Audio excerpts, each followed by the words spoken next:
Which of the following are empty singleton and equal sets. इनमें से कौन कौन से एम्प्टी सेट है, सिंगलेटन सेट है और इक्वल सेट्स हैं।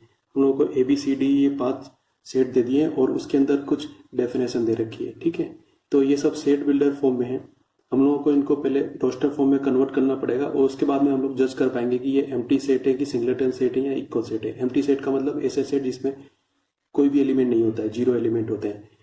ठीक है, सिंगलेटन सेट मतलब ऐसा सेट जिसके अंदर एक ही एलिमेंट होता है, और इक्वल सेट ऐसे सेट जिसमें नंबर ऑफ एलिमेंट्स भी इक्वल होते हैं और पहले वाले सेट के एलिमेंट दूसरे में है और दूसरे वाले सेट के एलिमेंट पहले में, तो उसको हम इक्वल सेट्स कहते हैं। ठीक है, तो पहले इन सबको रोस्टर फॉर्म में कन्वर्ट करते हैं। ए में क्या लिखा है, एक्स है, और फिर ये नहीं लिखा है कि एक्स कैसा एलिमेंट है, नेचुरल नंबर है, होल नंबर है, इंटीजर है, कैसा है। तो जब ऐसा नहीं लिखा होता है तो ये मान के चलते हैं कि एक्स रियल नंबर है। ठीक है, अब कंडीशन क्या लिखी है कि एक्स स्क्वायर इक्वल टू 4। तो जब हम लोग एक्स स्क्वायर इक्वल टू 4 को सोल्व करेंगे तो एक्स की वैल्यू कितनी आएगी बताओ जरा। एक्स इक्वल टू आएगा +-2। ठीक है, तो यहाँ पर ए में हमारे पास में 2 वैल्यूज हो गई हैं। ए इज इक्वल टू बन गया है +2 और -2। नेक्स्ट है इसमें x इक्वल टू 0 भी लिखा है और फिर लिखा है 4x इक्वल टू 8। अब देखो b के लिए 4x इक्वल टू 8 लिखा है, तो यहाँ से x इक्वल टू कितना आएगा, 2 आएगा। लेकिन साथ में ये भी लिखा है कि x इक्वल टू 0। तो ये जो लिखा है x इक्वल टू 0, इसका मीनिंग ये है कि इन दोनों में कुछ कॉमन आएगा क्या। नहीं, इन दोनों में कुछ भी कॉमन नहीं आ रहा। इन दोनों में कॉमन आएगा तब तो इसका आंसर आ पाएगा, और कॉमन नहीं आएगा तो इसका आंसर नहीं आ पाएगा। तो इसके अंदर जो एलिमेंट्स आएंगे वो कैसे आएंगे, सेट भी बन जाएगा इस तरीके से, कुछ वैल्यू नहीं है जो कॉमन है। नेक्स्ट हमारे पास में सी में x square minus 2x equal to 0 लिखा हुआ है। यहाँ से x की वैल्यू निकालते हैं। x square minus 2x equal to 0, x common ले लो, x minus 2 is equal to 0। अब या तो ये x इक्वल टू 0 है या फिर x इक्वल टू 2 है। अब एक ही इक्वेशन से हमारे पास में 2 आंसर आ रहे हैं, या तो x इक्वल टू 0 या x इक्वल टू 2। इसके जैसे नहीं सोचना है कि इन दोनों का कॉमन निकालना है। यहाँ पे इसका मीनिंग अलग है और यहाँ पर हम लोगों को x इक्वल टू 0 पहले से अलग से लिख के दे रखा था, इसलिए दोनों का कॉमन निकाला। और यहाँ पे x इक्वल टू 0 इस क्वाड्रेटिक इक्वेशन को सोल्व करके आ रहा है, इसलिए हम लोगों को x इक्वल टू 0 को यहाँ पर आंसर में शामिल करना पड़ेगा। तो C हमारा बन जाएगा 0,2। नेक्स्ट D में हमारे पास में बहुत सिंपल इक्वेशन लिखी है। यहाँ से डायरेक्ट x की वैल्यू आ जाएगी, x की वैल्यू आएगी 7/3। ई में हमारे पास में 2 इक्वेशंस हैं, तो जैसे इसके अंदर 2 इक्वेशंस थी, दोनों को अलग अलग देखा था, फिर उनका कॉमन आंसर निकाला था। ऐसे ही इन दोनों को अलग अलग देखना है और इनका कॉमन आंसर निकालना है। तो ई के लिए x square is equal to 4 है, ये तो इसके जैसा ही है। यहाँ पे x इक्वल टू कितना आएगा, +-2। और इसके लिए 5x इक्वल टू 20 है, यहाँ से x निकालेंगे कितना आएगा, 4। तो इन दोनों में कुछ कॉमन आएगा क्या, नहीं भाई, इन दोनों में कुछ भी कॉमन नहीं आ रहा, यानी कि इसका भी कोई आंसर नहीं है। तो आंसर नहीं है मतलब कोई रियल सॉल्यूशन नहीं है, तो हम लोग यहाँ पर इसको इस तरीके से लिख देंगे। अब हम लोगों को क्या क्या पूछा है, एम्प्टी सेट्स। तो एम्प्टी सेट्स कौन कौन से बताओ जरा। एम्प्टी सेट ऐसे है जिसमें कोई एलिमेंट नहीं लिखा है, तो किस में नहीं लिखा है, बी में नहीं लिखा है और ई में नहीं लिखा है। तो एम्प्टी सेट्स हो जाएंगे हमारे पास में बी और ई। सिंगलेटन सेट है क्या, सिंगलेटन सेट मतलब जिसमें एक ही एलिमेंट लिखा हो, एक है कोई ऐसे सेट, हाँ ये डी है, डी हमारे पास में सिंगलेटन सेट है। फिर तीसरा दे रखा है इक्वल सेट्स। इक्वल सेट्स मतलब ऐसे सेट जिसमें नंबर ऑफ एलिमेंट्स इक्वल है और हैं तो वो सेम भी हैं। तो यहाँ पर ऐसा कुछ है क्या, जैसे मान लो एक को उठा लेते हैं तो उसमें नंबर ऑफ एलिमेंट्स 2 है, इसमें भी नंबर ऑफ एलिमेंट्स 2 हैं, तो ये दोनों इक्वलेंट तो हैं, लेकिन इसके एलिमेंट्स इसमें नहीं है। 2 तो है लेकिन -2 नहीं है ना, तो ये दोनों इक्वल नहीं है। ठीक है, इस तरह से हम लोग चेक करेंगे तो खाली बी और ई ही इक्वल होते हुए नजर आ रहे हैं, तो हम लोग बोलेंगे ये दोनों सेट्स हैं, ये दोनों इक्वल है। अगला है if A is equal to 0, 3, set 5, set 4, then which one is true. और कुछ इस तरीके से बिलोंग्स टू वाला निशान बता रखा है। इसका मतलब ये है कि जो लेफ्ट में लिखा है वो सेट के अंदर होना चाहिए। अब ये जो सेट दे रखा है इसमें सेट के अंदर सेट भी लिखे हुए हैं और नॉर्मल एलिमेंट्स भी लिखे हुए हैं। ठीक है, तो हम लोगों को बस 1 बाय 1 देखना है कि कौन सा आंसर इसमें फिट बैठता है। 3 को देखते हैं, 3 इसके अंदर है क्या, हाँ तो ये करेक्ट है। 5 को देखते हैं तो 5 तो इसके अंदर नहीं है, सेट के अंदर 5 लिखा हुआ और ये वाला 5 सेट के अंदर नहीं लिखा हुआ, तो ये ऑप्शन हमारे लिए गलत हो गया। इसमें जीरो इसके अंदर है क्या? हाँ, जीरो इसके अंदर है, लेकिन इसने क्रॉस करके लिखा हुआ है, यानी कि जीरो ए में नहीं है, लेकिन ये तो है, तो ये आंसर हमारा गलत है। 4 बिलोंग्स टू ए, 4 इसके अंदर है क्या? नहीं है भाई, 4 एक सेट के अंदर लिखा हुआ है, अकेला 4 नहीं लिखा हुआ, तो ये भी हमारे लिए गलत है। तो हमारा आंसर क्या हो जाएगा? पहले वाला। नेक्स्ट क्वेश्चन है, विच वन इज एम्प्टी सेट, मतलब ऐसे सेट जिसमें कोई भी एलिमेंट नहीं है, खाली है, 5। ठीक है, अब जैसे पहले क्वेश्चन किया था वैसे इसमें लिखा हुआ है, इसमें अलग से स्पेसिफाई कर रखा है कि x बिलोंग्स टू r, मतलब x रियल नंबर है। ये नहीं भी लिखा होता तो इनमें मान के चलते कि x रियल नंबर है। फिर अलग अलग इक्वेशंस हम लोग को लिख के दे रखी हैं, तो क्या करना पड़ेगा, इन सब इक्वेशंस को अलग अलग सेट के लिए सोल्व करना है और फिर देखना है कि किसमें हम लोगों को एम्प्टी सेट मिलता है। तो पहले वाले को लेते हैं, इसमें क्या लिखा हुआ है, x square minus one is equal to zero. यहाँ से x निकालते हैं तो ये हो जाएगा x plus one, x minus one is equal to zero, और x के दो आंसर आएंगे, या तो 1 आएगा या -1 आएगा। तो जो पहला सेट है वो दरअसल बन गया है 1 और -1, तो ये एम्प्टी सेट है क्या? नहीं है, तो फिर ये अपना आंसर नहीं है। नेक्स्ट हम लोग लेते हैं x square plus two is equal to zero. यहाँ तो फैक्टर हो रहे थे, यहाँ फैक्टर नहीं हो रहे, इसको ऐसे भी सोल्व कर सकते थे भाई, कुछ लोग इसको ऐसे भी सोल्व करते हैं, x square equal to one, फिर x equal to plus minus one बोल देते हैं। ये भी सही मेथड है, ये भी सही मेथड है, पर ये वाला मेथड ज़्यादा अच्छा है। फिलहाल हम लोग इसके अंदर फैक्टर नहीं कर सकते, तो टू को इस तरफ लेके चले आते हैं, x square is equal to -2। तो यहाँ से जो एक्स आएगा वो क्या आएगा, प्लस माइनस रूट -2। तो रूट के अंदर तो नेगेटिव रियल नंबर के अंदर होता ही नहीं है, तो यहाँ पे जो आंसर निकल के आएगा वो इमेजिनरी निकल के आएगा। लेकिन यहाँ तो ये बोल दिया कि एक्स इज रियल नंबर, तो इसका मतलब है इस इक्वेशन का कोई भी रियल सोल्यूशन पॉसिबल नहीं है। और वैसे भी दिख रहा है कि कोई भी ऐसा रियल नंबर पॉसिबल नहीं है कि उसको स्क्वायर करके उसमें 2 ऐड करेंगे तो उसका आंसर 0 हो जाए, ऐसा हो नहीं सकता है। ठीक है, तो फिर यहाँ पर हमारे को एम्प्टी सेट मिलेगा, इसमें मिल जाएगा एम्प्टी सेट। आगे और देख लेते हैं, x square minus 25 is equal to zero, तो ये तो इसके जैसा हो गया, x square minus 25 is equal to zero. तो चाहो तो इस वाले तरीके से सोल्व कर लो, x square equal to 25, x equal to कितना आएगा, प्लस माइनस रूट 25, तो ये बन जाएगा प्लस माइनस 5। तो यहाँ पे भी दो आंसर बन गए हैं, एक तो 5 और दूसरा -5। तो ये एम्प्टी सेट है क्या? नहीं है, तो ये हमारा आंसर नहीं है। इसमें कैसे सोल्व करेंगे, क्वाड्रेटिक इक्वेशन बनी हुई है, x square minus x minus two is equal to zero, तो या तो फैक्टर करके देख लो या फिर बी स्क्वायर माइनस 4ac वाला मेथड लगा दो, तो कुछ हो पाएगा। यहाँ पे हम लोग फैक्टर कर सकते हैं, x square minus 2x plus x minus two is equal to zero. ठीक है, एक्स कॉमन ले लो, एक्स माइनस टू, यहाँ 1 कॉमन ले लिया, x minus two is equal to zero, x minus two common ले लिया, इधर क्या बचेगा, x plus one is equal to zero. तो यहाँ से वैल्यू मिलेगी एक्स इक्वल टू टू, और यहाँ से वैल्यू मिलेगी एक्स इक्वल टू -1, तो दो वैल्यू यहाँ पे मिल रही हैं। तो ये जो फोर्थ सेट है ये दरअसल ये है 2 और -1, ये एम्प्टी सेट है क्या? नहीं है, तो ये भी हमारा आंसर नहीं है। तो हमारा आंसर खाली यही है, इसमें हम लोगों को एम्प्टी सेट मिल रहा था। नेक्स्ट है, if A is equal to x comma y, y is equal to 1/x, x is real number -0, और B x comma y, y is equal to -x, x is real number. उसके बाद पूछा है कि ए और B में कुछ common है क्या।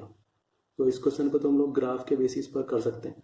देखो यहाँ पे पहले वाले ग्राफ में क्या बोल रखा है, Y is equal to 1/x, या तो एक्स की वैल्यू रखते जाओ, वाई की वैल्यू निकालते रहो, और देखो उसमें कुछ कॉमन आएगा क्या, या फिर ग्राफ बनाओ। तो इसमें ग्राफ बनाना ज़्यादा ईजी पड़ेगा, और ये ग्राफ हमारे 11th-12th में कोर्स में हुआ करते थे, तो हमारे लिए काफ़ी ईजी पड़ेगा। तो देखो ये नॉर्मल दे रखा है, क्योंकि यहाँ पे अपॉन में एक्स लिखा हुआ है, तो एक्स 0 नहीं हो सकता, इसलिए लिखा हुआ है कि r-0।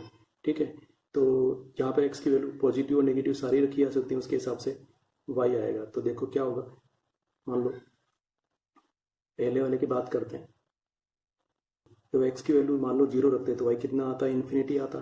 ठीक है, फिर एक्स की वैल्यू को हम लोग प्लस पॉजिटिव वैल्यूज को हम लोग इंक्रीज करते जाएंगे, तो वाई की वैल्यू कम होती जाएगी। तो यहाँ जो ग्राफ बनेगा वो कुछ इस तरीके से बनेगा। तो इसी तरीके से यहाँ पर भी ये वाला ग्राफ कुछ इस तरीके से बनेगा। ठीक है भाई, एक्स नेगेटिव होगा तो वाई भी नेगेटिव आएगा। ये Y is equal to 1/x का ग्राफ है, ये दोनों लाइन। अब y is equal to -x कैसा होता है भाई, याद करो, ये एक्स पॉजिटिव रखेंगे तो वाई कैसा आएगा, नेगेटिव आएगा। ये एक्स पॉजिटिव है तो वाई कैसा आएगा, नेगेटिव, और एक्स नेगेटिव रखेंगे तो वाई कैसा आएगा, पॉजिटिव। तो ये जो लाइन है ये ऐसी बनेगी, y is equal to minus x. ठीक है, अब हम लोगों को बोला है कि इनमें कुछ कॉमन है क्या, तो दो इक्वेशंस में कॉमन होने का मतलब है कि दोनों इक्वेशंस के ग्राफ कहीं पर कट कर रहे हैं क्या, कहीं पर भी कट नहीं करेंगे तो इन दोनों का कोई भी आंसर निकल के नहीं आएगा। यानी कि हम लोग बोलेंगे कि A intersection B is equal to 5। Next question है, if A is equal to x, x is real number and modulus x is less than 1, और बी है x is real number, modulus x minus 1 is greater than equal to 1। फिर दे रखा है कि A union B is equal to R minus D, R real number ही होगा, then D is what. अब ये जो डी लिखा हुआ है कुछ इंटरवल फॉर्म में लिखा हुआ है ना, तो इस डी को निकालने के लिए हम लोग क्या करते हैं, डी को इधर ले आते हैं और ए यूनियन बी को इधर ले आते हैं। तो ये डी इज इक्वल टू जाएगा real number minus A union B, यानी कि रियल नंबर में से ए यूनियन बी निकाल के उसको डिलीट कर दो बस। अब हम लोग ए निकालते हैं, बी निकालते हैं, फिर उनका पहले ए यूनियन बी निकालेंगे, फिर चेक करेंगे कि यहाँ क्या बनेगा। तो ए में क्या लिखा हुआ है, मॉडुलस एक्स लेस देन 1। जब ऐसे लिखा होता है तो इसका मतलब ये होता है कि एक्स -1 से लेकर 1 के बीच में, और जब ये ऐसे लिखा है x -1 greater than equal to 1, तो यहाँ पे तो मॉडुलस के अंदर x लिखा हुआ था इसलिए लिख दिया कि x -1 से 1 के बीच में।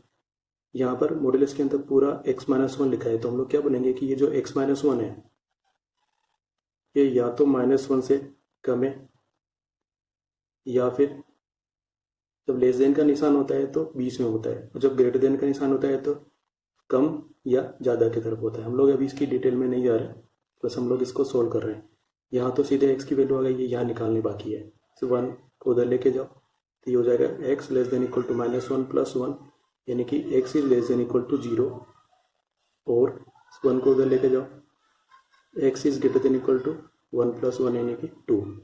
तो यहाँ पर जो x की वैल्यू है वो या तो 0 से कम है या 2 से ज़्यादा है, और यहाँ पे x की वैल्यू -1 और 1 के बीच में है। ठीक है, अब देखो इसको हम लोग थोड़ा ग्राफ पेपर पर बना लेते हैं। ये हमारे पास में -1 होगा, यहाँ 0 होगा, यहाँ 1 होगा। -1 और 1 शामिल नहीं है, तो हम लोग ये बोलेंगे कि x -1 से लेकर 1 के बीच में, लेकिन ये दोनों अभी शामिल नहीं है। इसमें आंसर में क्या बोल रखा है देखते हैं, ये 0 और ये 2, x की वैल्यू 0 से कम है और 0 शामिल है, तो ये इस तरीके से, या फिर x की वैल्यू 2 से ज़्यादा है और 2 शामिल है, यानी कि ये इस तरीके से। ठीक, अब यहाँ पे क्या करना है भाई, a और b का यूनियन निकालना है, मतलब पहले a की लिस्ट बना ली फिर इसकी लिस्ट बनाई, यानी कि इन दोनों आंसर्स को हम लोग को शामिल करना है। तो हमारा जो कंबाइंड आंसर बनेगा वो देखो कैसे बन जाएगा। हमारी नंबर लाइन है, क्योंकि r मतलब क्या होता है, नंबर लाइन ही होती है, याद करो मैंने थ्योरी में बताया था। 0 यहाँ लिख देता हूँ, -1 यहाँ लिख देता हूँ 1, और यहाँ लिख देता हूँ 2। तो जो a है वो -1 से 1 के बीच में है। ठीक है, फिर ये जो b है ये 0 से कम है इस साइड पूरा, और ये 2 से ज़्यादा भी हो सकता है, इस तरीके से। तो जब हम लोग इनको क्लम्प करते हैं, मतलब इनका यूनियन निकाल रहे होते हैं, तो देखो यहाँ तो ये कंप्लीट आंसर आने वाला है। ठीक, और इस तरफ देखो आंसर कैसे आएगा, आंसर को ऐसे रीड करते हैं हम लोग, -∞ से आता जाएगा, a में -1 शामिल नहीं है लेकिन b में शामिल है, तो उसको लिस्ट में बनाना पड़ेगा, यानी कि -1 शामिल हो गया। फिर आगे चलते हैं, 0 को पहुंच गए, फिर और आगे चलना पड़ेगा, क्योंकि इन दोनों हम लोग को इन दोनों के लिस्ट को मिक्स करना है। तो मिक्सिंग चलती जाएगी यहाँ तक आएगी, और 1 से पहले रुक जाएगी। तो हम लोग बोलेंगे कि यहाँ पर जो आंसर है वो है पूरा -∞ से लेकर 1 तक, 1 शामिल नहीं है, और इस तरफ जो आंसर है वो है 2 के आगे +∞ तक। ठीक भाई, अब क्या बोल रखा है आंसर में, कुछ इस तरीके से लिख के दे रखा है, x के बारे में बता रखा है कि कहाँ से कहाँ तक है, और जो इक्वेशन से आंसर आ रहा है वो है रियल नंबर में से इसको माइनस करना। रियल नंबर मतलब ये पूरा का पूरा ग्राफ हो गया था, ये पूरा x एक्सिस। ठीक है, तो इधर की वैल्यू सारी डिलीट हो जाएंगी, क्योंकि r में से ये डिलीट हो रहा है, माइनस हो रहा है ना, और इधर की वैल्यू भी पूरी डिलीट हो जाएंगी। तो वैल्यू कौन सी वाली बचेंगी, केवल ये वाली वैल्यू बचेंगी। तो यही हमारा आंसर है। तो हम लोग ये बोलेंगे कि a यूनियन b के अंदर 1 शामिल नहीं है, तो जब हम लोग r में से इसको माइनस करेंगे तो 1 शामिल हो जाएगा। तो ये हो जाएगा 1 इज इक्वल टू x, फिर यहाँ पर 2 शामिल था ए यूनियन बी के अंदर, लेकिन जब उसको आर में से डिलीट करेंगे तो ये 2 डिलीट हो जाएगा, तो जो नंबर आएगा वो उसमें 2 शामिल नहीं होगा। ठीक है, तो हमारा आंसर हो जाएगा x is greater than equal to 1 and less than 2। ये हमारा आंसर है। अब नेक्स्ट है, let u be the set of all triangles in a plane if A is the set of all triangles with at least one angle different from 60 degree, what is A days? तो हम लोगों को ये बोल दिया है कि कोई सेट A है, ठीक है, इसमें ऐसे ट्राइंगल्स है जिसमें कम से कम एक एंगल डिफरेंट फ्रॉम 60 डिग्री है, मतलब कम से कम एक एंगल 60 डिग्री नहीं है। तो हो सकता है कि 2 एंगल 60 डिग्री नहीं हो सकता है कि तीनों एंगल 60 डिग्री नहीं हो। अब देखो हमारे पास में कोई ट्राइंगल है, तो उस ट्राइंगल के अंदर 3 ही एंगल होते हैं। ठीक है, अब इन तीनों एंगल के लिए हम लोगों को सोचना है और केस बनाना है। देखो हम लोग यहाँ पर केस 60 डिग्री के हिसाब से बनाएंगे। तो पहला केस ये हो सकता है कि ऐसे ट्राइंगल जिसमें 0 एंगल 60 डिग्री नहीं है, 0 एंगल 60 डिग्री नहीं है। दूसरा, एक एंगल 60 डिग्री नहीं है। तीसरा, 2 एंगल 60 डिग्री नहीं है। और चौथा, तीनों एंगल 60 डिग्री नहीं है। इसके अलावा और कोई केस हमारे पास में नहीं बनेगा। ठीक है, अब देखो हम लोगों को क्या बोला है, सेट ए क्या है, ऐसे ट्राइंगल्स का एक सेट है जिसमें कम से कम एक एंगल 60 डिग्री नहीं है। तो इसका मतलब यहां से लेकर यहां तक के जो ट्राइंगल्स हैं वो सारे के सारे सेट ए के अंदर आ जाएंगे। ठीक है, खाली ये बचेंगे जो सेट ए के अंदर नहीं है। ठीक है, तो वो किस में चले जाएंगे, एडेस में। भाई एडेस क्या होता है, एडेस is equal to U minus A ही तो होगा ना। ठीक है, यू मतलब सब कुछ, तो यहाँ पे क्या लिख रखा है, U is a set of all the triangles in a plane, मतलब ऐसे ट्राइंगल जिसमें 60 डिग्री एंगल हो भी सकते हैं और नहीं भी हो सकते, ये यू का मतलब है।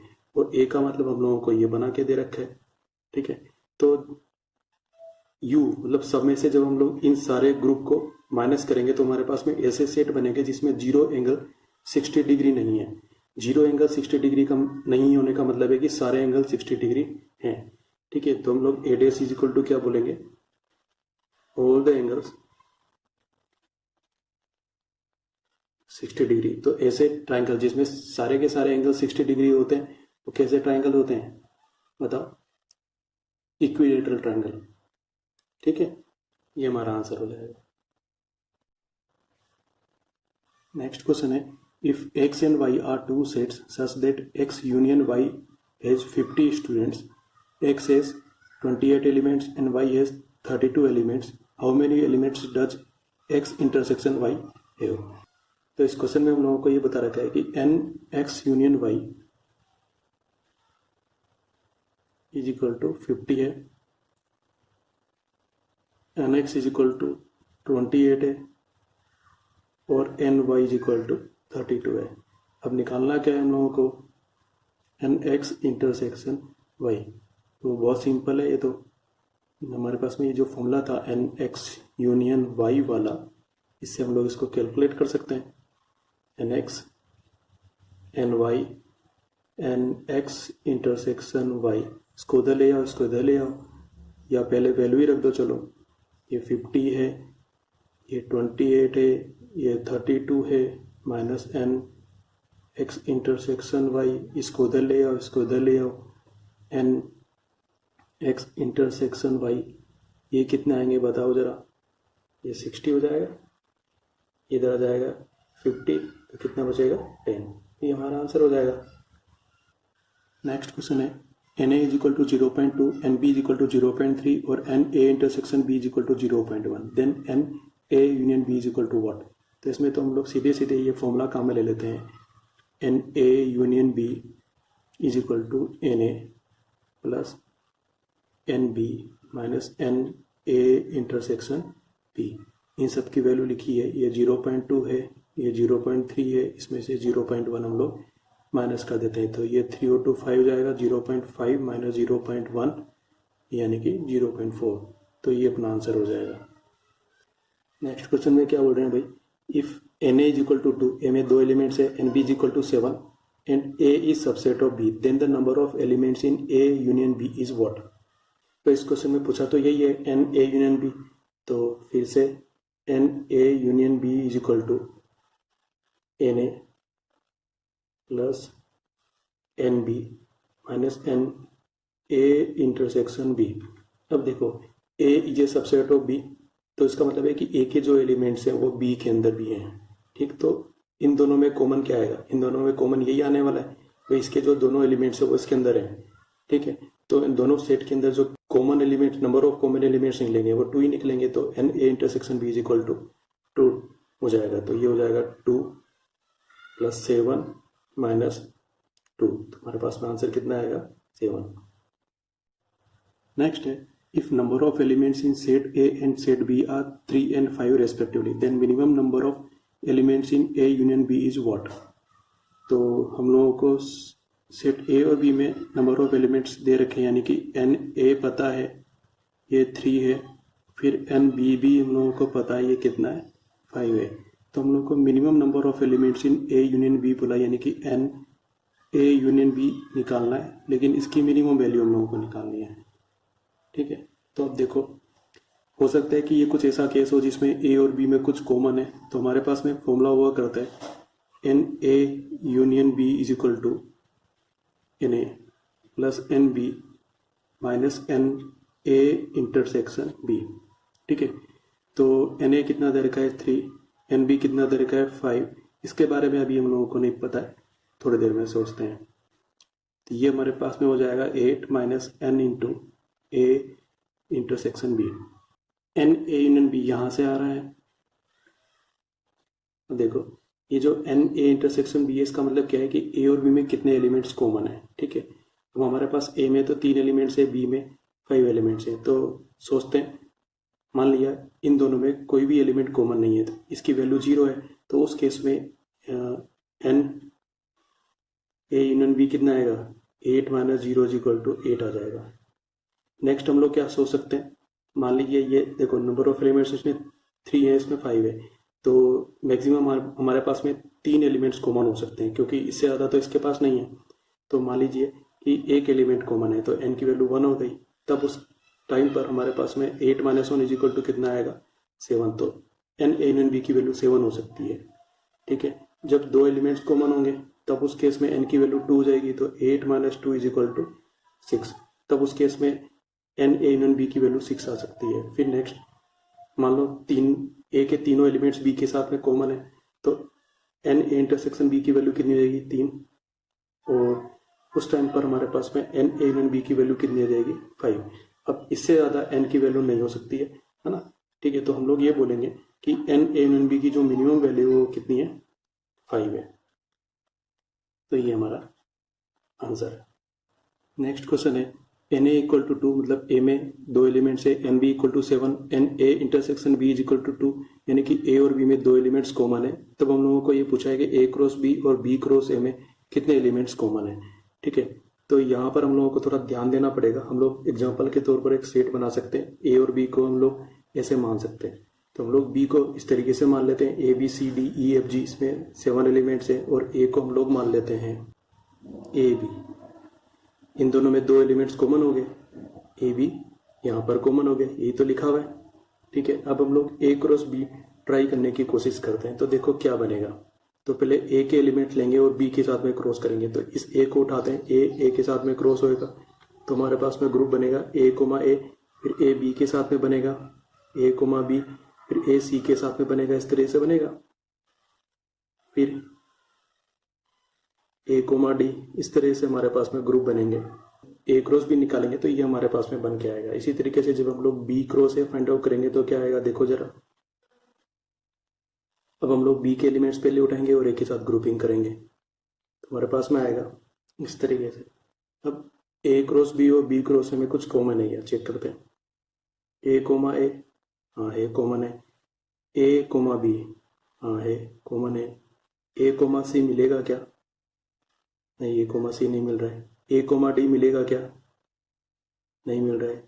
ए कोमा ई मिलेगा क्या, नहीं मिल रहा है। ए कोमा एफ नहीं है। ए कोमा जी नहीं है। बी कोमा ए मिलेगा क्या, हाँ ये बी कोमा ए मिल रहा है।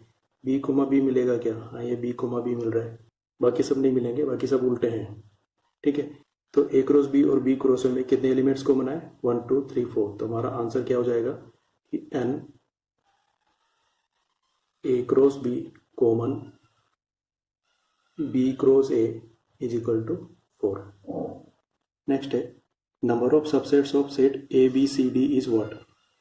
इसी क्वेश्चन को इस तरीके से भी पूछ सकते हैं, if a is equal to A B C D then number of elements in P A is what. P A क्या होता है, पावर सेट ऑफ ए, और पावर सेट के अंदर हम लोग क्या करते हैं, सबसेट्स को ही तो एनलिस्ट करते हैं।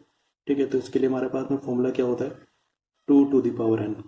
ठीक है, n मतलब number of elements in set ए, कितने हैं, 1 2 3 4, तो ये कितना हो जाएगा 2 to the power 4, 2 into 2 into 2 into 2, कितना हो गया भाई 4 और 4 कितना हो जाएगा 16।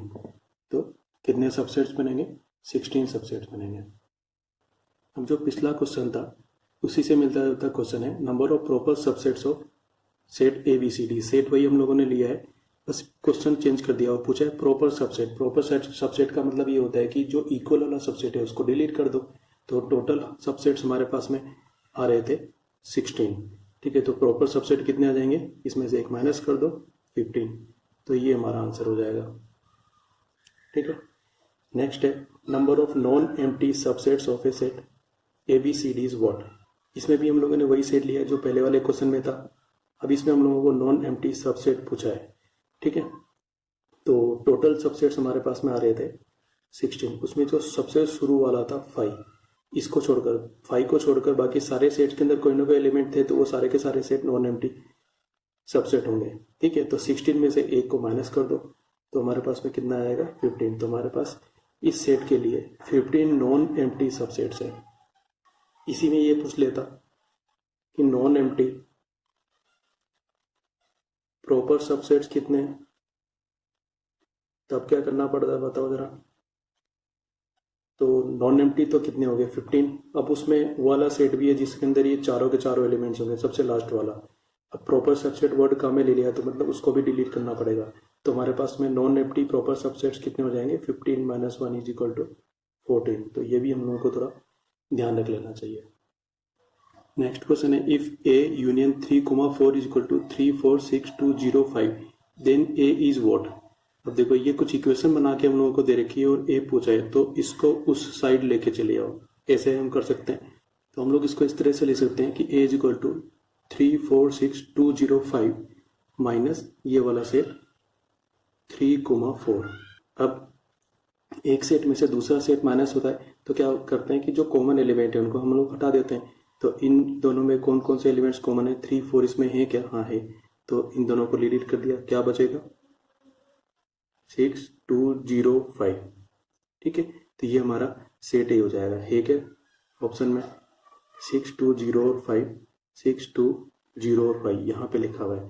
ठीक, तो ये हमारा आंसर हो जाएगा। एक तो ये तरीका हो गया। दूसरा तरीका हम लोग क्या कर सकते हैं कि ऑप्शंस को ले सकते हैं। मान लीजिए पहला ऑप्शन ले लिया, इसमें 3,4 को यूनियन करेंगे तो ये मिलेगा, क्या चेक करके देख लो। फिर सेकंड ऑप्शन लिया, इसमें 3,4 को यूनियन किया, ये आंसर मिलेगा, चेक करके देख लो, तो हमारे पास में सेकंड ऑप्शन आ जाएगा। इस तरीके से भी हम लोग इस क्वेश्चन को कर सकते हैं। नेक्स्ट क्वेश्चन है, if A is equal to 1 3 0 2 -1 और B is equal to 2 -1 5 10 then A minus B intersection B minus A is what. तो यहाँ पर हम लोगों को पहले ए माइनस बी निकालना पड़ेगा, दोनों को माइनस करेंगे, बी माइनस ए निकालना पड़ेगा, फिर इन दोनों का कॉमन निकालना है। तो करते हैं भाई, ए माइनस बी, ए में से बी को माइनस कर रहे हैं, मतलब ए और बी के कुछ एलिमेंट आपस में कॉमन है तो ए में से उनको डिलीट कर देना है। तो पहले इनको लिख लेते हैं। तो इन दोनों में कोई एलिमेंट कॉमन है क्या, देखो 2 इसमें है क्या, हाँ है, -1 इसमें है क्या, हाँ है, 5 इसमें है क्या, नहीं है, 10 इसमें है क्या, नहीं है। ठीक है, डिलीट तो ए में से करना है ना, इसलिए तो इन दोनों को हम लोग डिलीट कर देते हैं। तो हमारा आंसर कितना आ जाएगा 1 3 और 0। इसी तरीके से हम लोग b माइनस ए करते हैं। ठीक है, फिर से इन दोनों में कुछ कॉमन है क्या, हाँ है, 2 कॉमन था, -1 कॉमन था। अब b में से a को माइनस करें तो यहाँ पर हम लोगों को इन दोनों को डिलीट कर देना है। तो b में क्या बचेगा, एक 5 बचेगा, दूसरा 10 बचेगा। ये अपना a माइनस बी बन गया, ये b माइनस ए बन गया। इन दोनों में कुछ कॉमन आ रहा है क्या, ये तो पूछा है a minus B intersection b minus A, तो इन दोनों में कुछ भी कॉमन नहीं है। तो हम लोग बोलेंगे कि यहाँ पर जो आंसर मिल रहा है वो एम्प्टी सेट है। तो a minus B intersection b minus A is equal to 5। तो ऑप्शन में कुछ ऐसा है भी नहीं, यही हमारा आंसर है। नेक्स्ट क्वेश्चन है, if a is equal to 1 2 3, b is equal to 3 4 और c is equal to 4 5 6, then a union b intersection c is what. यहाँ पर हम लोगों को b और c में ब्रेक लगा के दे रखा है, तो पहले ये हम लोगों को सोल्व करना पड़ेगा। पहले b और c में कॉमन निकालो, फिर इसके आंसर को a के साथ में यूनियन कर दो। तो हम लोग b इंटरसेक्शन c निकालते हैं। ये रहा b, ये रहा c, इसमें कुछ कॉमन है क्या? 4 कॉमन होते हुए नजर आ रहा है, तो यहाँ हम लोग b इंटरसेक्शन c लिख देंगे 4। अब इसको a के साथ में यूनियन करना है, तो ये हो जाएगा a यूनियन 4। a क्या था भाई? 1 2 3 था, और इसके साथ में 4 को हम लोग यूनियन कर रहे हैं। तो क्या करते हैं, पहले यूनियन में पहले वाले सेट को लिख देते हैं। ये लिख दिया 1 2 3 पहले वाला सेट, फिर दूसरे सेट को लिखते हैं। तो इसमें 4 है, 4 पहले से कॉमन नहीं है इसलिए लिख देंगे। तो a यूनियन 4 हमारे पास में ये बन जाएगा 1 2 3 4। एक है ऑप्शन में, हाँ, तो ये हमारा आंसर हो जाएगा। नेक्स्ट क्वेश्चन है, हम लोग को एक यूनिवर्सल सेट टाइप से लिख के दे रखा है 1 2 3 से लेकर 10 तक। इसमें काउंटिंग दे रखी है, a इज इक्वल टू 1 3 5 और 4 और b इज इक्वल टू 7 8 दे रखा है। तो हम लोग को पूछा है a intersection b dash is what. a intersection b dash, तो देखो पहले b डैश निकालना पड़ेगा, फिर b डैश और a में हम लोगों को कॉमन ढूंढना पड़ेगा। तो b डैश निकालते हैं पहले। b डैश क्या हो जाएगा? u minus b। u हमारे पास में ये है ना, तो मान लो इसको हम लोग लिखते हैं 1 2 3 4 5 6 7 8 9 और 10। इसमें से b माइनस किया, यानी कि 7 8 हम लोग माइनस कर रहे हैं। तो यहाँ पर इसमें कुछ कॉमन एलिमेंट है तो वो डिलीट हो जाएंगे। 7 8 इसमें लिखे हुए हैं, ये इन दोनों को डिलीट कर दिया। तो हमारे पास में b डैश आएगा 1 2 3 4 5 6 और उसके बाद में 9 और 10, ये b डैश हो गया। ठीक है, अब क्या निकालना है? a intersection b dash. a intersection b dash यानी कि a और b डैश में कॉमन निकालो। तो कुछ कॉमन आएगा क्या? 1 हाँ है, ये रहा, 3 ये रहा, 4 है और फिर 5 भी है। ये चारों इसमें कॉमन है, तो हमारे पास में आंसर हो जाएगा 1 3 4 और 5। अब ये 1 3 4 5 के फॉर्म में आंसर नहीं लिखा हुआ, बल्कि a b dash a dash के फॉर्म में आंसर लिखा है। तो 1 3 4 5 a के इक्वल ही है, हाँ? तो हम लोग इसका आंसर क्या बोल देंगे? This is equal to a। Next है, for 3 sets a b c if a union b is equal to a union c और a intersection b is equal to a intersection c, then a is equal to b, a is equal to c, b is equal to c, a b c तीनों same है। ठीक है, तो इसको check करते हैं। मान लो हमारे पास में a कोई सेट है, इसमें 2 एलिमेंट्स हैं 1 और 2। b और c हम लोग थोड़ा टाइम के लिए अलग मान लेते हैं। मान लो b इज इक्वल टू है कुछ 3 और 4 और c इज इक्वल टू मैं मान लेता हूँ a b, इस तरीके से। ठीक है, अब a यूनियन b निकालते हैं। a यूनियन b कितना आएगा? पहले a के एलिमेंट्स को लिखेंगे, फिर b के एलिमेंट्स को लिख देंगे, फिर a यूनियन c निकालते हैं। पहले a के एलिमेंट को लिखेंगे, फिर c के एलिमेंट्स को लिख देंगे। अब हम लोगों को दे रखा है कि ये दोनों इक्वल हैं। a union b is equal to a union c, यानी कि 1 2 3 4 is equal to 1 2 a b। अब ये भी एक सेट है, ये भी एक सेट है। 2 सेट इक्वल होते हैं तो उनके नंबर ऑफ एलिमेंट सेम होने चाहिए, और इधर के एलिमेंट्स इसमें होने चाहिए, इधर के एलिमेंट्स इसमें होने चाहिए। तो 1 और 2 तो बट नेचुरल है क्योंकि ये एक एलिमेंट्स है, लेकिन 3 4 यहाँ नहीं है और a भी यहाँ पर नहीं है। तो इसका मतलब है कि ये जो 3 और 4 है ये a b के इक्वल होने चाहिए, तभी ये दोनों सेट्स इक्वल हो सकते हैं। तो इसका मतलब ये हो गया कि b और c इक्वल होना चाहिए। ठीक है, तो ये तो एक आंसर हो जाएगा। अब a intersection b is equal to a intersection c की बात करते हैं। ठीक है, अब देखो a इंटरसेक्शन b का मतलब क्या हो गया? a और b में हमारे पास में कुछ कॉमन आ रहा है, और इसी तरीके से a इंटरसेक्शन c का मतलब क्या हो गया? a और c के अंदर से भी हमारे पास में कुछ कॉमन आ रहा है, और ये दोनों कॉमन आंसर सेम आ रहे हैं। अब मान लो पहले जो हम लोगों ने मान रखा था उस हिसाब से हम लोग यदि काम करते हैं, तो a हमारे पास में क्या है? 1 2, फिर b कितना मान लेते हैं हम लोग? 3 4 मान लेते हैं। ठीक है, तो इधर कुछ कॉमन आएगा क्या? नहीं, इसमें कुछ भी कॉमन नहीं आ रहा, तो हम लोगों को 5 मिलेगा। इसी तरीके से यहाँ पर a क्या है? 1 2, और क्योंकि b और c इक्वल हो गए हैं तो a और b 3 और 4 के इक्वल है, तो यहाँ पर 3 और 4 लिख देंगे। तो ये हो जाएगा इंटरसेक्शन 3,4। इनमें कुछ कॉमन आएगा क्या? नहीं आएगा, तो इसका आंसर भी 5 हो जाएगा। दोनों इक्वल हो गए। पर यहाँ से हम लोग अभी ए और बी और सी में रिलेशन जज नहीं कर पा रहे हैं। अब देखो हम लोगों को फोर्थ ऑप्शन कैसे लिख के दे रखा है, A is equal to B is equal to C. B और सी तो यहाँ पर इक्वल आ ही रहे थे। मान लो ए बी और सी के इक्वल है, तब ये सब इक्वल आ जाएगा। मान लो ये ऐसा हो जाता है कि ए बी और सी के इक्वल है, तो कॉमन होके यहाँ पर भी 3,4 आता और इधर भी कॉमन होके 3,4 ही आता, यानी कि ये स्टेटमेंट हमारा करेक्ट आता। लेकिन हो सकता है कि ए बी और सी के इक्वल नहीं हो। जैसे हम लोग बी और सी को कुछ और मान लेते हैं, तो ए में 1 और 2 ही रहने देता हूँ।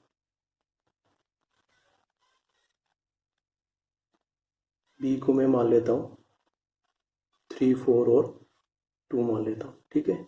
और सी को मैं मान लेता हूँ 3, 4, 2, क्योंकि बी और सी तो इक्वल है। अब ए और बी में हम लोग कुछ कॉमन निकालेंगे, तो ये 2 कॉमन आ जाएगा, तो ए इंटरसेक्शन बी हमारे पास में आएगा 2।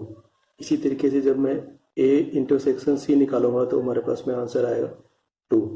तो इस केस में भी तो A intersection B is equal to A intersection C आ रहा है, यानी कि ए का बी और सी के इक्वल होना हमेशा जरूरी नहीं है, ठीक है। तो इन सब आंसर्स में से जो most of the time correct answer है वो ये हो जाएगा, B is equal to C. अब नेक्स्ट क्वेश्चन है, if A is equal to 0, 1, 3, 2 and B is equal to 5, -1, 0, 1, then number of elements in A cross B intersection B cross A is what. ऐसा question हम लोग पहले भी कर चुके हैं। इस क्वेश्चन को करने के लिए ए क्रॉस बी निकालना पड़ेगा, बी क्रॉस ए निकालना पड़ेगा और फिर देखना पड़ेगा कि कितने एलिमेंट्स इसमें कॉमन आ रहे हैं। तो हम लोग ए क्रॉस बी निकालते हैं। A cross B, A cross B करने के लिए क्या करना पड़ेगा, पहले ए के एलिमेंट्स को 1 बाय 1 लेना पड़ेगा और फिर उनको बी के साथ में पेयरिंग कराना पड़ेगा, ठीक है। इस तरह से ये ए क्रॉस बी हमारे पास में आ जाएगा। तो हम लोग बी क्रॉस से निकालते हैं। अब बी क्रॉस से निकालने के लिए बी के एलिमेंट्स को लेंगे और एक एक करके उनको ए के एलिमेंट्स के साथ में पेयरिंग करेंगे। इस तरह से बी क्रॉस से हम लोगों को मिलेगा। अब हम लोगों को ये चेक करना है कि इनमें से कौन से एलिमेंट्स कॉमन आ रहे हैं। तो ये 0,0 इसमें भी है, इसमें भी है। फिर 0,1 ये कॉमन आ रहा है। फिर 1,0 ये कॉमन आ रहा है। फिर 1,1 ये कॉमन आ रहा है। तो इस तरह से हम लोग को ये 4 ग्रुप कॉमन आते हुए नजर आ रहे हैं। इनको हम लोग लिख लेते हैं, A cross B intersection B cross A. क्या आ रहा है भाई इसके अंदर, 0,0, 0,1, 1,0 और 1,1। तो हम लोग को क्या पूछा था, number of elements in A cross B intersection B cross A. तो नंबर ऑफ एलिमेंट्स कितने हैं, 1, 2, 3, 4। तो ये हो जाएगा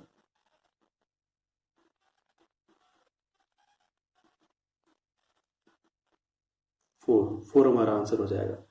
अब इस तरह के 2 क्वेश्चन हम लोग कर चुके हैं। तो यहाँ पर हम लोग ये कंक्लूड कर सकते हैं कि ए और बी दे रखे हो और हम लोगों को A cross B B cross A के कॉमन में नंबर ऑफ एलिमेंट्स पूछे हैं। तो पहले ये देख लो कि कितने एलिमेंट्स ए और बी में कॉमन है। तो देखो कितने, 0 कॉमन था, 1 कॉमन था, दो एलिमेंट्स कॉमन थे। तो हमारा आंसर कितना आएगा, 2 × 2 = 4। इस तरीके से हम लोग एक ट्रिक भी यहाँ पर बना सकते हैं। नेक्स्ट क्वेश्चन है, for 2 sets A and B a - b = what। और यहाँ पर हम लोगों को ए बी और ए डैश बी डैश की टर्म्स में आंसर लिख के दे रखे हैं। तो ऐसे क्वेश्चंस को सोल्व करने के लिए जो स्टेटमेंट दे रखा होता है उसका वेन डायग्राम हम लोग बनाते हैं और उसको आंसर्स के वेन डायग्राम से मैच करते हैं, ठीक है। तो ये हमारी अप्रोच रहेगी।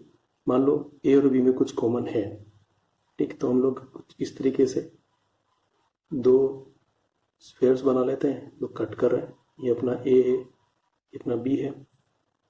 अब a - b क्या बन रहा था, देखो इस वाले स्टेटमेंट के लिए तो पहले a और में से b को माइनस करना है। तो a में से b माइनस हो जाएगा, तो ये हमारे पास में a - b बन रहा है। फिर ये जो आया ये a में से माइनस करना है, तो पूरे a में से इस वाले पोर्शन को माइनस कर देंगे तो क्या बचेगा, ये वाला पोर्शन ही बचेगा। तो a - b क्या जाएगा, ये बीच वाला पोर्शन, और इसी को हम लोग a इंटरसेक्शन b बोलते हैं। तो बस ये हमारा आंसर हो जाएगा, चेक करने की जरूरत ही नहीं है। नेक्स्ट है ट्रू इज और आर। फिर हम लोगों को 3 स्टेटमेंट दे रखे और इसमें से एक या एक से ज़्यादा ट्रू हैं। तो इससे क्वेश्चन को सॉल्व करने के लिए हम लोग वेन डायग्राम यूज़ करते हैं और वन बाय वन हम लोग इनको चेक करेंगे कि L H S equal to R H S बन रहा है कि नहीं बन रहा है। पहले वाले को उठाते हैं, इसमें 2 सेट्स दे रखे, तो इस तरीके से वेन डायग्राम बनेगा। इस वेन डायग्राम में हम लोग रेक्टेंगल नहीं बना रहे हैं, हम लोग का काम खाली सेट से है, तो ये सर्किल ही बना रहे हैं। अब देखो ए माइनस बी क्या होता है, इसका एल एच एस, ये पोर्शन इसमें ए माइनस बी हुआ करता है, ये बन गया ए माइनस बी। फिर आर एच एस में ए में से ए इंटरसेक्शन बी माइनस हो रहा है, तो इसको हम लोग यही बना लेते हैं, ये पोर्शन ए इंटरसेक्शन बी है, ए में से ये पोर्शन माइनस हो रहा है, तो पूरे ए में से ये ए वाला पोर्शन माइनस होगा, तो क्या बचेगा, ए माइनस बी ही बचेगा, यानी कि एल एच एस और आर एच एस इक्वल है। तो इसका मतलब ये ट्रू है। इसको चेक करते हैं, यहाँ तो ए आंसर लिखा है, इधर 2 ब्रैकेट लगे हुए, तो इनको वन बाय वन चेक करना है, फिर उन दोनों का यूनियन बनाना है। तो 2 सेट दे रखे हैं, तो इस तरीके से हमारे पास में वेन डायग्राम बनेगा। ए बी, पहले ए इंटरसेक्शन बी बना लेते हैं, ये हमारा ए इंटरसेक्शन बी है। फिर ए माइनस बी बना लेते हैं, ए माइनस बी ये है, ठीक है। इन दोनों का यूनियन कर रहे हैं, मतलब इन दोनों की मिक्सिंग कर रहे हैं, तो ये पूरा का पूरा सेट बनेगा, और यही पूरा सेट सेट ए, तो L H S equal to R H S इसमें भी आ रहा है, इसलिए ये भी ट्रू है। अब नेक्स्ट स्टेटमेंट में 3 सेट हम लोगों को दे रखे हैं, तो 3 सेट इस तरीके से बनाए जाएंगे, ये ए, ये बी और ये सी। तो एल एच एस में देखो पहले बी यूनियन सी निकालते हैं, बी और सी का यूनियन करना है, मतलब बी और सी की कंप्लीट मिक्सिंग कर देनी है, तो ये बी यूनियन सी बनेगा। अब इसको ए में से माइनस कर देना है, तो ए पूरा ये था, इसमें से ये वाला पोर्शन ही माइनस होगा, तो बचेगा कौन सा वाला पोर्शन, ये वाला पोर्शन बचेगा, ठीक है। तो ये हमारे पास में बन जाएगा A minus B union C. R H S में हमारे पास में 2 ब्रैकेट है, तो दोनों ब्रैकेट के लिए थोड़ा अलग अलग सोचना पड़ सकता है, देखते हैं। ए माइनस बी का मतलब है ए में से बी माइनस कर देंगे इसके जैसे, तो 2 सेट की तरह हम लोगों को सोचना है, ये पोर्शन हमारा ए माइनस बी बनेगा। फिर ए माइनस सी सोचना है, इस फिगर को दोबारा से बनाओ, फिर इसका हम लोग यूनियन करेंगे, नहीं तो मिक्स हो जाएगा और हम लोग ठीक से जज नहीं कर पाएंगे। ए में से सी को माइनस करना है, तो सी का ये वाला पोर्शन माइनस हो जाएगा, बाकी बचेगा, तो ए माइनस सी क्या बनेगा, ये हमारे पास में ए माइनस सी है। अब इन दोनों को हम लोगों को यूनियन करना है, मतलब मिक्सिंग करनी है, तो मिक्सिंग करेंगे तो ये वाला पोर्शन तो आना ही है साइड में, ठीक है, मतलब ये वाला पोर्शन तो बनना ही है, क्योंकि ये ए माइनस बी और ए माइनस सी में कॉमन है। फिर मिक्सिंग करेंगे तो ये वाला पोर्शन भी आएगा, ये वाला, और ये वाला पोर्शन भी बनेगा। लेकिन जब एल एच एस की बात करते हैं, तो उसके अंदर तो खाली ये वाला पोर्शन ही आ रहा था, ये दोनों नहीं आ रहे थे, है ना, तो इसका मतलब है एल एच एस और आर एच एस इक्वल नहीं है, तो थर्ड जो है वो ट्रू नहीं है। ऑप्शन में देख लो 1 और 2 ट्रू है, हाँ, ये हमारा आंसर है। नेक्स्ट है A intersection B union C is equal to what. तो ये एक तरह से फॉर्मूला ही है, हालांकि इस क्वेश्चन को हम लोग वेन डायग्राम से बिल्कुल कर सकते हैं। इसका वेन डायग्राम बनाओ, ऑप्शंस के वेन डायग्राम बनाओ, दोनों सेम आएंगे तो वो हमारा आंसर हो जाएगा। बाई चांस यदि फॉर्मूला नहीं याद है तो नहीं तो भी याद करेंगे, याद हो जाएगा।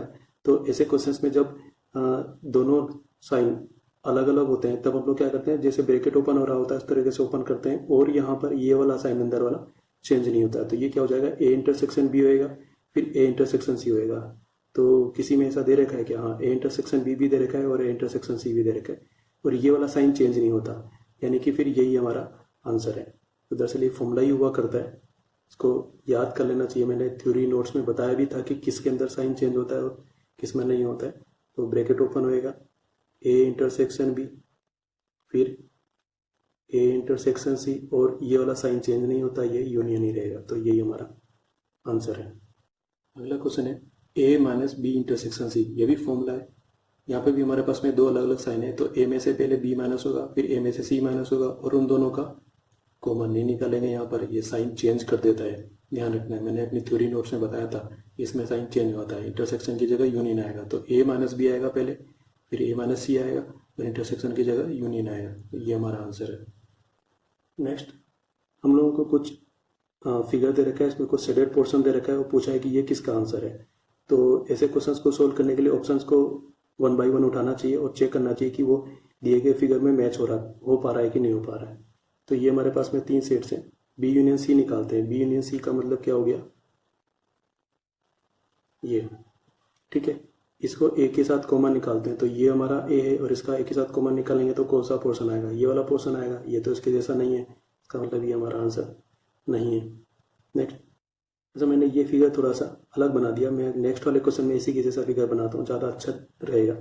तो नेक्स्ट वाले के लिए हम लोग इसको ऐसे बना देते हैं, ए को ऊपर बना दिया, बी को इधर बना दिया और सी को इधर बना दिया। अब ये फिगर इसके जैसा है तो हमारे लिए थोड़ा आसान हो जाएगा। बी यूनियन सी निकालते हैं। ये हमारे पास में बी यूनियन सी आएगा। अब इसको ए में से माइनस करना है। ये हमारा कंप्लीट ए है, इसमें से ये जो शेडेड पोर्शन, इसके कॉमन पोर्शन को हटा दो। तो कॉमन पोर्शन को हटा देंगे तो हमारे पास में क्या बचेगा, यही तो बचेगा, और यही हम लोगों को दे रखा था। इसका मतलब ये हमारा करेक्ट आंसर है। बाकी दो को तुम एक बार खुद चेक करके देख लेना, ये मैच हो पाता है कि नहीं हो पाता है। नेक्स्ट है a is equal to 1 2 3, b is equal to 2 3 4 और c is equal to 2 6, then a minus b cross b minus c is what। तो पहले a minus b निकालेंगे, b minus c निकालेंगे, फिर उनका क्रॉस करेंगे। तो a minus b मतलब a में से b के कॉमन एलिमेंट्स को डिलीट कर दो। इसमें कॉमन है क्या, हाँ ये 2 और 3 है, ठीक है। तो a में से 2 3 डिलीट हो जाएंगे तो क्या बचेगा, 1 बचेगा। फिर हम लोग b माइनस सी निकालते हैं, तो b में से c के कॉमन एलिमेंट डिलीट कर दो। कॉमन है क्या, 2 है, तो क्या बचेगा, 3 और 4 बचेगा। यहाँ पर ये 3 और 4 हो जाएगा। अब इन दोनों का क्रॉस करना है, इसको पहले लिखना है, इसको बाद में लिखना है। तो इधर से ऐसे हो गया, ये क्रॉस ये। तो पहले वाले सेट के एलिमेंट को बाकी के साथ में पेयरिंग करते हैं। तो 1,3 बनेगा, फिर उसके बाद में 1,4 बनेगा, और ये भी सेट के अंदर होगा। तो ऐसा कुछ दे रखा है क्या, यहाँ पे 1,3 और 1,4 विदाउट सेट दे रखे हैं, तो ये नहीं है। इसमें खाली 1,4 लिखा हुआ है, इसमें 1,3 और 1,4 दोनों लिखा है और सेट भी लिखा है, तो फिर यही हमारा आंसर है। नेक्स्ट है, if 1,3 2,5 and 3,3 are 3 elements of a cross b, number of elements in a cross b is 6, then remaining elements of a cross b are what. अब देखो हम लोग इनको ऐसे लिख देते हैं, ए क्रॉस बी में कम से कम ये 3 एलिमेंट्स तो हैं ही, 1,3 2,5 और 3,3। टोटल एलिमेंट्स इसमें कितने, 6 हैं। तो हमारे पास में कुछ 3 पेयर और बनेंगे इधर, ठीक है। अब देखो जब हम लोग ए क्रॉस बी निकाल रहे होते हैं तो पहले ए के एलिमेंट्स को लिखते हैं। तो ए में कौन कौन से एलिमेंट्स हो जाएंगे, 1 2 और 3। तो सेट ए हमारे पास में हो गया 1 2 और 3, ठीक है। और जो बाद वाले एलिमेंट्स होंगे ये वाले, ये किसके एलिमेंट्स हो जाएंगे, सेट बी के। तो बी इज इक्वल टू कितना आएगा, 3 और 5, ठीक। तो ए और बी हम लोगों को यहाँ पर इस तरीके से पता चल गए। अब चेक करते हैं, ए में कितने एलिमेंट्स हैं, 3, बी में कितने एलिमेंट्स हैं, 2। तो ए क्रॉस बी में कितने एलिमेंट्स होंगे, 3 × 2 इज इक्वल टू 6, यानी कि ये टैली हो रहा है, ठीक है। तो जो हमारे पास में ए और बी आए हैं वो करेक्ट है। अब बहुत सिंपल है, ए क्रॉस बी निकालो। ए क्रॉस बी निकालेंगे तो इस तरीके से पेयरिंग करेंगे हम लोग। अब इसमें से 1 3 दे रखा है, 2 5 दे रखा है और 3 3 दे रखा है। बाकी कौन कौन से बच गए, 1 5 2 3 और 3 5। ये इसमें दे रखा है क्या, 1 5 है क्या, हाँ है। फिर 2 3 है क्या, हाँ है। फिर 3 5 है क्या, हाँ है। तो यही हमारा आंसर है। नेक्स्ट क्वेश्चन है, in a school there are 20 teachers who teach maths or physics. Of these, 12 teach maths and 4 teach both physics and maths. How many teach physics? ठीक है, तो यहाँ पर हमारे पास में 20 टीचर्स हैं, मैथ्स और फिजिक्स में से कुछ भी पढ़ाते हैं। तो मान लेते हैं कि ये हमारे पास में number of elements in maths union physics, ये कितने दे रखे, 20। 12 टीच मैथ्स, यानी कि number of elements for maths कितने हैं, 12। और 4 teach both physics and maths, तो एन एम इंटरसेक्शन पी, ये कितना दे रखा है हम लोग को, 4। अब पूछा क्या है, हाउ मेनी टीच फिजिक्स, यानी कि ये पूछा है n P, number of elements in physics. तो ये तो हम लोग बिल्कुल सिंपल फॉर्मूले से कर सकते हैं। N M union P is equal to कितना हो जाएगा, n M plus n P minus n M intersection P। ये कितना दे रखा है 20, ये कितना दे रखा है 12, ये हम लोगों को फाइंड आउट करना है, और ये कितना दे रखा है हम लोगों को 4। ठीक है, तो 12 माइनस 4 यहाँ पर 8 हो गया। एनपी कितना आ जाएगा, number of elements for physics कितना आ जाएगा बताओ, 20 माइनस 8 यानी कि 12। तो ये हमारा आंसर हो जाएगा। अब इसी क्वेश्चन को हम लोग अलग तरीके से भी कर सकते हैं, वेन डायग्राम वाले मेथड से। जैसे मान लो हमारे पास में ये दो सेट्स हैं, एक मैथ्स के लिए और एक फिजिक्स के लिए। यहाँ पर हम लोगों ने 3 वैल्यूज लिख दी ए बी सी। ठीक है, तो ये जो ए और बी हैं ये मैथ्स के पार्ट हैं, बी और सी हैं ये फिजिक्स के पार्ट हैं। ठीक है, और ए बी और सी तीनों मैथ्स और फिजिक्स दोनों के पार्ट है। दोनों के पार्ट का मतलब टोटल। अब हम लोगों को यहाँ पे क्या दे रखा है, in school there are 20 teachers who teach maths और फिजिक्स। इसका मतलब है कि केवल मैथ्स पढ़ाते हो, केवल फिजिक्स पढ़ाते हो, या दोनों पढ़ाते हो। तो ये ए जो है वो केवल मैथ्स पढ़ाने वाले, बी दोनों पढ़ाने वाले, और ये जो सी है ये केवल फिजिक्स पढ़ाने वाले। यानी कि हम लोग को यहाँ पर ये दे रखा है कि A plus B plus C is equal to 20। ठीक है, नेक्स्ट हम लोगों को दे रखा है 12 टीच मैथ्स। मैथ्स कौन लोग पढ़ा रहे हैं, ये सर्किल वाले। तो ये क्या है ए प्लस बी, और ये हम लोगों को दे रखा है 12। नेक्स्ट हम लोगों को दे रखा है 4 teach both physics and maths. Both physics and maths ये वाला पोर्शन है, तो पी की वैल्यू हम लोगों को पता है ये 4 है। अब हम लोगों को क्या निकाला है, हाउ मेनी टीच फिजिक्स। तो फिजिक्स वाले सर्किल में क्या आ रहा है, बी और सी आ रहा है, तो या तो बी प्लस सी निकाल लो या बी और सी निकाल लो, और उसके बाद उन दोनों को प्लस कर दो। ठीक है, तो निकालते हैं भाई। देखो बी यहाँ पे रखते हैं, तो यहाँ से हमारे पास में आएगा ए प्लस 4 इज इक्वल टू 12। तो ए इज इक्वल टू कितना हो जाएगा 8। हम लोग को बी प्लस सी चाहिए, यहाँ से बी प्लस सी मिल जाएगा, ए को यहाँ पे पुट कर दो, तो हमारे पास यहाँ से आ जाएगा 8 plus B plus C is equal to 20। तो B plus C is equal to 12। Answer same आएगा। कभी तो हम लोगों को ये फॉर्मूला इजी पड़ेगा और कभी ये वाला मेथड इजी पड़ेगा, दोनों मेथड हम लोगों को आने चाहिए। नेक्स्ट है, in a class of 35 students 20 like to play cricket and 16 like to play football. Also each student likes to play at least one of the 2 games.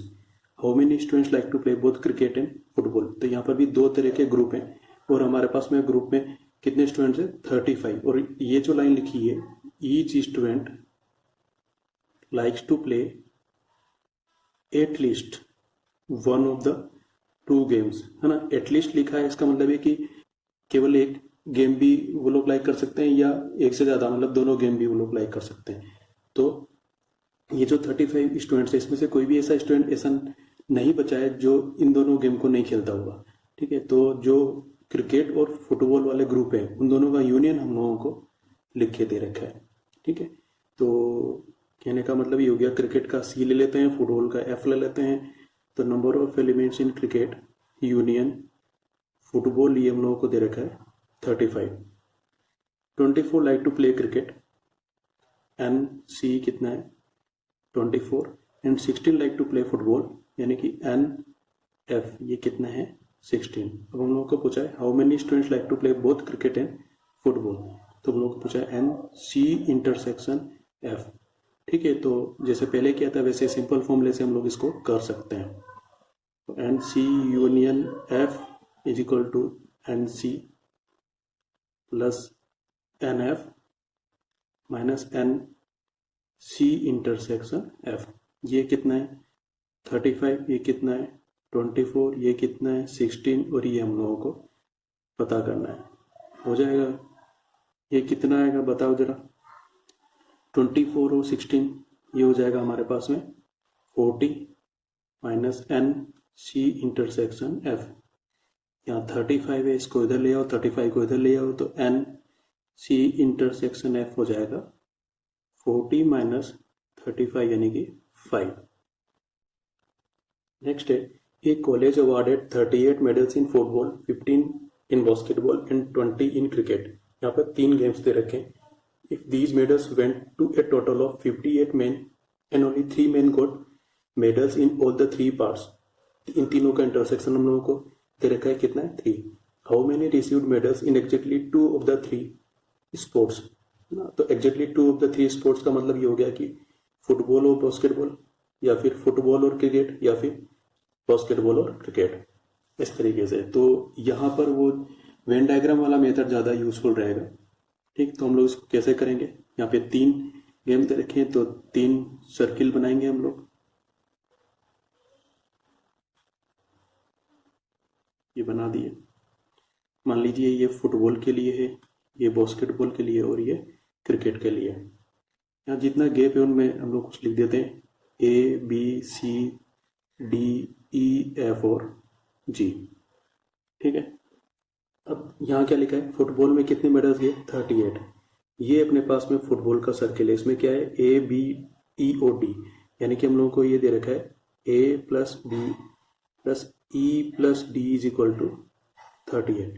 Next लिख रखा है 15 इन बास्केटबॉल. ये वाला सर्किल बास्केटबॉल का था, तो ये हो जाएगा B plus C plus D plus F, इसमें कितना है 15. एंड 20 इन क्रिकेट, ये वाला सर्किल क्रिकेट का है, हो जाएगा E plus D plus F plus G, और ये कितना दे रखा है हम लोग को 20. If these medals went to a total of 58 men, मतलब ये जितने भी हैं वो सब 58 है. ठीक भाई, सबको कुछ ना कुछ मेडल मिला ही है, ये मान के चल रहे हैं यहाँ पर.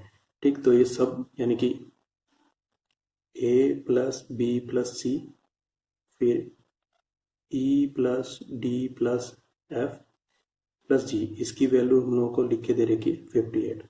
नेक्स्ट बोल रखा है कि only 3 men got medals in all the 3 sports. तीनों में कॉमन कौन सा वाला पोर्शन है, ये D वाला पोर्शन. तो D की वैल्यू हम लोगों को दे रखी है 3. अब हम लोगों को निकालना है how many received medals in exactly 2 of the 3 sports. अब देखो यहाँ पर फुटबॉल और बास्केटबॉल की बात करते हैं, तो ये जो बी वाला पोर्शन है ये एग्जैक्टली फुटबॉल और बी 2 गेम्स के लिए हो गया. इसी तरीके से ये जो ई वाला पोर्शन है ये फुटबॉल और क्रिकेट के लिए कॉमन हो गया, और इसी तरीके से जो एफ वाला पोर्शन है ये क्रिकेट और बास्केटबॉल के लिए कॉमन हो गया. ठीक है, तो हम लोग को इनकी वैल्यू फाइंड आउट करनी है, या तो ये या तो ये या तो ये, यानी कि तीनों प्लस हो जाएंगे. तो हम लोग को वैल्यू निकालनी है E plus B plus F की, ये वैल्यू हम लोगों को फाइंड आउट करनी है. अब हमारे पास में ये इक्वेशन है और इन इक्वेशन से ये निकालना है. तो या तो ये A B C D E F पूरा जी तक आ जाएगा अलग से, या फिर हमारे पास कहीं पर ई बी एफ इक्वेशन बन जाएगी और उसकी वैल्यू हम लोग आसानी से निकाल लेंगे. थोड़ा 2 मिनट इसको सोचना पड़ेगा. अब देखो डी की वैल्यू हम लोगों को पता है, तो डी की वैल्यू इन सब में रखकर इसको थोड़ा सा सॉर्ट कर लेते हैं. तो हमारे पास में ये जो इक्वेशन है ये कन्वर्ट होकर हो जाएंगी पहले वाली इक्वेशन के लिए ए प्लस बी, डी की जगह 3 रख दिया तो ये 3 उधर चला जाएगा, 38 में से माइनस हो जाएगा, तो A plus B plus E is equal to हो जाएगा 35. इसमें हम लोग डी की वैल्यू रख देते हैं, तो बी सी और एफ आएगा, B plus C plus F.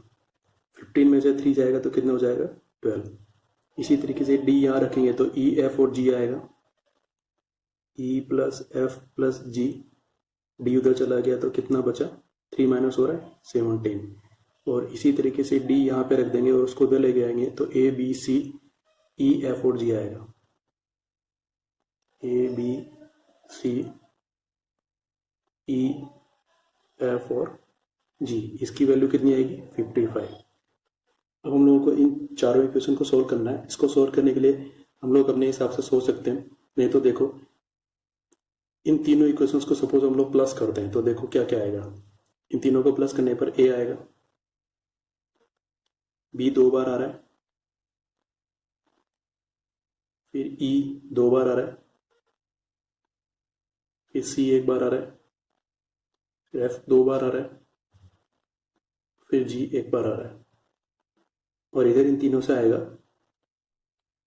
64. अब देखो हम लोगों को ई बी और एफ चाहिए था, ये रहे हमारे पास में ई बी और एफ. ठीक है, और यहाँ पर भी ई बी और एफ है, साथ में ए सी जी भी है, इधर भी ए सी जी है. तो ऐसा करते हैं इन दोनों को हम लोग माइनस कर देते हैं. इस वाली इक्वेशन में से इस वाली इक्वेशन को माइनस कर रहे हैं, 1 में से 2 माइनस करें तो ए से ए कैंसिल हो जाएगा, 2b में से एक बी जाएगा तो एक बी बचेगा, फिर सी से सी कैंसिल हो जाएगा और 2e में से एक ई जाएगा तो एक ई बचेगा, फिर 2f में से एक f जाएगा तो एक f बचेगा और g से g कैंसिल हो जाएगा। तो यही तो चाहिए था हम लोग को। अब 64 में से 55 माइनस कर दो, कितना आएगा बताओ जरा? 9। ये हमारा आंसर हो जाएगा बस। नेक्स्ट क्वेश्चन है, in a survey of 400 students in a school 100 were listed as taking apple juice, 150 as taking orange juice and 75 were listed as taking both apple as well as orange juice. Find how many students were taking neither apple juice nor orange juice. तो यहाँ पर हमारे पास में कुल 400 students हैं, उसमें से कुछ लोग एप्पल जूस पी रहे हैं, कुछ लोग ऑरेंज जूस पी रहे हैं, कुछ लोग दोनों पी रहे हैं। तो जो क्वेश्चन पूछा उसमें ये पूछा है कि ऐसे स्टूडेंट्स बताओ जिसमें जो कोई भी जूस नहीं पी रहा है। तो इसका मतलब ये हो सकता है कि कोई ना कोई स्टूडेंट है जो ना तो एप्पल जूस पी रहा है, ना ऑरेंज जूस पी रहा है और ना ही दोनों पी रहे हैं। ठीक है, तो अब इन क्वेश्चंस को करने के लिए हम लोगों को क्या करना चाहिए? हम लोग फॉर्मूले को भी काम में ले सकते हैं और हम लोग वेन डायग्राम वाले फिगर को भी काम में ले सकते हैं। तो हम लोग यहाँ पे वेन डायग्राम वाला फिगर यूज करने वाले हैं। देखो ये मान लो एप्पल जूस के लिए, ये ऑरेंज जूस के लिए। ठीक भाई, ए बी और सी।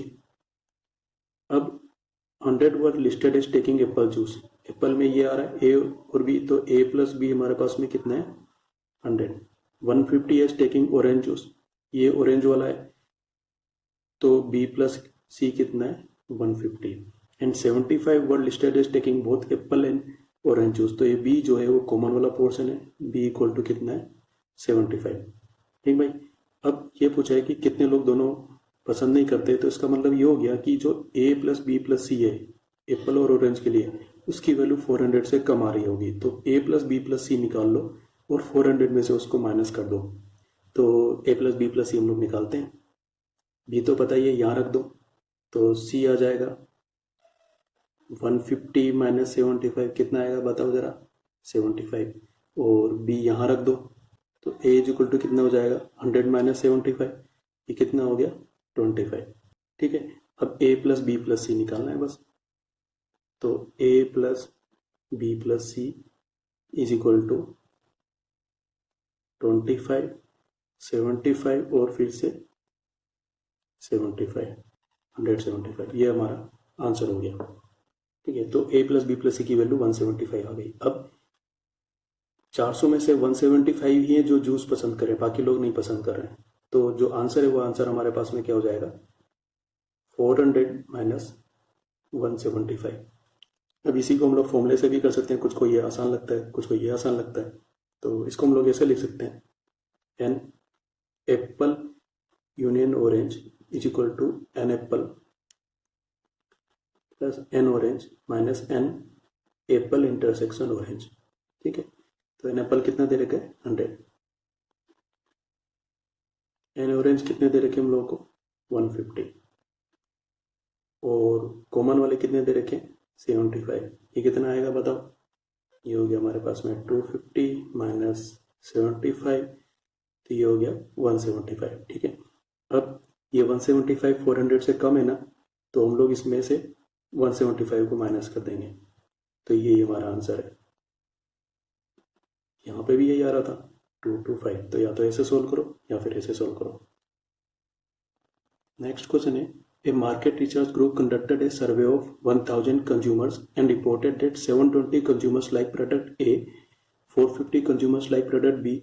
What is the least number that must have liked both products? ठीक भाई, तुम्हारे पास में टोटल कंज्यूमर्स 1000 थे और 750 A लाइक कर रहे हैं और 450 B लाइक कर रहे हैं। तो हम लोग इसको इस तरीके से ले सकते हैं, NA ये कितना है? 720, NB कितना है? 450। NA यूनियन B ट्राई करते हैं, क्या आएगा? NA NB minus NA intersection B। ठीक है, तो ये कितना आया? 720, 450 माइनस ये तो कुछ अभी बात ही नहीं कर रखी है, तो NA इंटरसेक्शन B, ये कितना हो जाएगा? 1170 minus n A intersection B, और यहाँ लिखा है एन ए यूनियन बी। अब वापस से क्वेश्चन को पढ़ते हैं। What is the least number that must have liked both products. तो हम लोगों को इसकी मिनिमम वैल्यू पूछी है, तो इसको उधर ले आओ, इसको इधर ले आओ, तो हो जाएगा n A intersection B equal to 1170 minus n A union B. अब देखो ए यूनियन बी का मतलब हो गया या तो ए लाइक कर रहे हैं या बी लाइक कर रहे हैं, या हो सकता है दोनों लाइक कर रहे हैं, है ना। और है कितने टोटल कंज्यूमर्स हमारे पास में 1000, इनका हम लोगों ने सर्वे किया था। तो ये जो एन ए यूनियन बी है ये मैक्सिमम कितने तक जा सकता है, 1000 तक जा सकता है। तो हम लोग इसकी सपोज मैक्सिमम वैल्यू लिखते हैं तो ये हो जाएगा इस तरीके से, और इसको हम लोग माइनस करते हैं तो हमारे पास में आएगा 170। ठीक है, अब ए यूनियन बी की वैल्यू 1000 से कम रहती है, मान लो ये नंबर 1000 से कम रहेगा, तो ये जो डिफरेंस आएगा ये बढ़ जाएगा, इंक्रीज हो जाएगा। तो अब उसके बाद जो आंसर आएगा, सपोज मान लो इसको मैं 900 लिख देता हूँ, तो ये कितना हो जाएगा 270 हो जाएगा आपकी बात। तो जब ये कम होएगा तो ये वैल्यू हमारे पास में बढ़ेगी, एन ए इंटरसेक्शन बी की वैल्यू बढ़ेगी। तो हम लोग को तो ये नहीं पूछा, हम लोग को तो ये पूछा है the list number that must have liked both products. इसका मतलब है कि एन ए यूनियन बी की वैल्यू मैक्सिमम होनी चाहिए, तब हमारे पास में एन ए इंटरसेक्शन बी की वैल्यू मिनिमम मिलेगी या लिस्ट मिलेगी। तो ये हमारा आंसर है।